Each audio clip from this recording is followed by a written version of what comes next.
Johnny Mercer was taken to task by an audience member in Question Time yesterday. Given the fact that the Conservatives have shut down any meaningful opportunity to protest, how else are we supposed to get our point across other than by social media? Johnny Mercer was questioning the value of social media.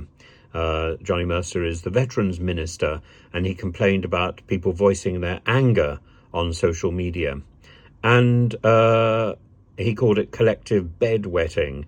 Actually, I think social media is the way forward for protests and for debate. I think the days of marching in the street, I think the days of gluing yourself to the road, I think the days of interrupting rail travel, I think these are gone because the government has found ways of bypassing the protests so that people who make money still make money. And that's a nonsense. The only reason to protest, the only reason to march, is to draw attention to a problem. Well, you can draw attention to the problem on social media.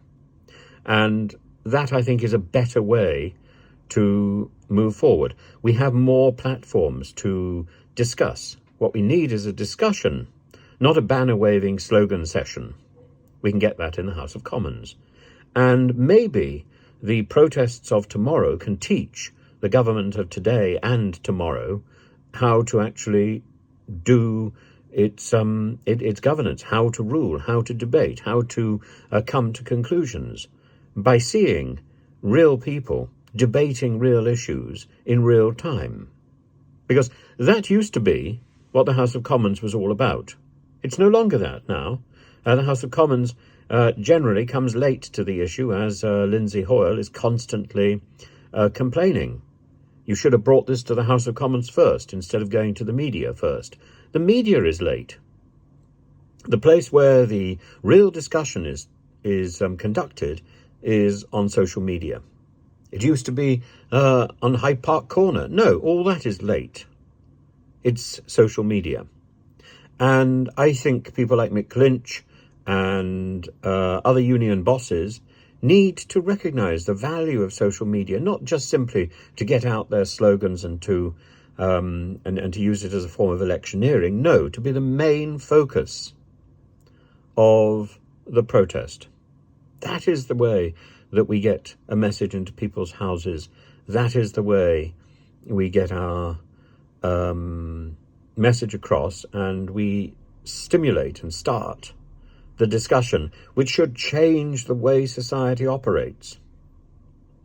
So there's no point in having strikes on the railways if the executive owners of the railways are being paid by the government. It makes a nonsense. The only people it's inconveniencing are the commuters and the travellers and the people who have already arranged that they have to use the rail and use it for a specific time. The only alternatives to that are taxis or your own car if you happen to be clever enough to drive a car. I don't, I'm not. So, taxi companies are the only people who benefit from Lynch's railway strikes. The only people. Everybody else, all real people, lose. The only other people who benefit from the strikes are the railway executives who are still raking it in because the government has done deals. Those deals are completely foul. Of course they're foul. But it simply means that we need to rethink the way protests work. And I'm so pleased that the person in the audience in Question Time brought this up. We should take this to heart, and so should those people in the unions. Take it to heart. Learn. Because clearly Johnny Mercer's got a few things to learn. Hasn't everybody in government?